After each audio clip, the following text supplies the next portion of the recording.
माता की। माननीय धारासभ्य श्री દરેકના હાથમાં તિરંગો છે ત્યારે તિરંગો ઊંચો કરીને માં ભારતીનો જય ઘોષ કરીશું.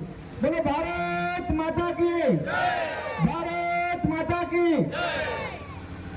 15મી ઓગસ્ટ એટલે આપણા ભારતના સ્વતંત્ર દિવસની અનુસંધાને 2022 થી દેશના વડાપ્રધાન શ્રી નરેન્દ્રભાઈ મોદીએ હર ઘર તિરંગા અભિયાનને વેગ આપવાની શરૂઆત કરી હતી અને એના જ અનુસંધાને આજે વિરમગામ નગરપાલિકા દ્વારા અને તાલુકા વહીવટી શાસન દ્વારા વિરમગામ શહેરની અંદર આ સુંદર મજાની તિરંગા યાત્રાનું આયોજન કર્યું છે.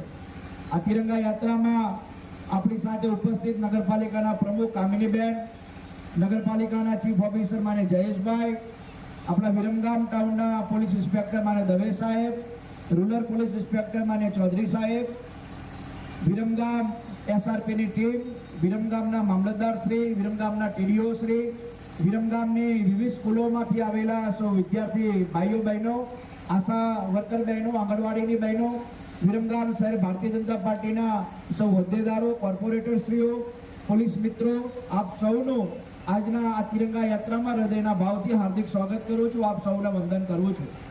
આપણે બધા જ આ બાબતને ગર્વ સાથે લઈએ છીએ કે જ્યારે જ્યારે આપણે તિરંગાને સામે જોઈએ તો હાથમાં તિરંગો હોય તો આ દેશના સાચા રક્ષક તરીકે આપણે આપણી જાતને અનુભવતા કરતા હોઈએ છીએ. 2022માં દેશના પ્રધાનમંત્રી શ્રી નરેન્દ્રભાઈએ એવું નક્કી કર્યું કે માત્ર લાલ કિલ્લાથી જ કે વિવિધ જિલ્લાઓના જિલ્લા કક્ષાના આયોજનોમાંથી જ તિરંગો ન ફરકાય, પરંતુ દેશના 140 કરોડ લોકોના ઘરે પણ તિરંગો લહેરાય એ હેતુ સાથે હર ઘર તિરંગા અભિયાનની શરૂઆત કરેલી. આ વર્ષે માત્ર હર ઘર તિરંગા અભિયાન જ નહીં પણ હર ઘર તિરંગા હર ઘર સ્વચ્છતા અભિયાન પણ આદરણીય નરેન્દ્રભાઈ મોદીએ લોકોને એક સૂત્રના માધ્યમથી આપ્યું છે. આજે નગરપાલિકાએ તિરંગા યાત્રાની સાથે સાથે ગામની અંદર સ્વચ્છતા રહે એ સંકલ્પ સાથે પણ આજે આપણે હજારોની સંખ્યામાં તિરંગા યાત્રાની શરૂઆત કરી છે. આજે નગરપાલિકાના પ્રાંગણથી લઈને સરદાર સાહેબની મૂર્તિ સુધી આ તિરંગા યાત્રાનું આયોજન હતું, પરંતુ આટલી મોટી સંખ્યામાં આવેલા તિરંગા રસિકો અને ભારત પ્રેમી લોકોએ માત્ર તિરંગા યાત્રાને કહેવા પૂરતી નહીં પણ પૂરા 2 કિલોમીટર લાંબી આ તિરંગા યાત્રામાં સહભાગી બનીને આપણું આ દેશ માટે શું ઋણ હોઈ શકે એ ચૂકવવાનો યાત્રાના માધ્યમથી આપણે સૌએ પ્રયાસ કર્યો છે.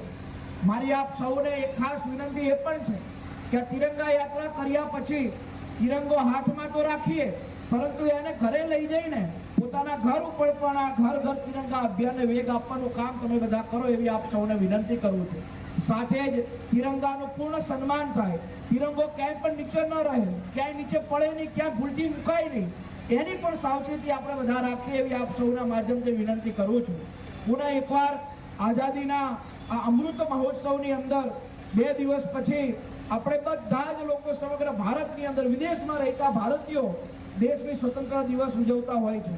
મારી આપ સૌને વિનંતી છે કે 15મી ઓગસ્ટના દિવસે આપણે સૌ કદાચ લાલ કિલ્લે ન જઈ શકીએ, કદાચ જિલ્લા કક્ષાના આયોજનમાં ન જઈ શકીએ તો આપણા ઘરે આ તિરંગો લહેરાવીને પણ દેશની આઝાદીમાં આપણે પણ ક્યાંક ને ક્યાંક ભાગ આપીએ અને આ દેશ માટે જે પણ ક્રાંતિકારીઓએ, જે પણ મહાન લોકોએ પોતાનો જીવ ગુમાવ્યો છે એ લોકોને પણ હૃદયના ભાવથી આ તિરંગાના માધ્યમથી શ્રદ્ધાંજલિ આપીએ એવી આપ સૌને વિનંતી કરું છું.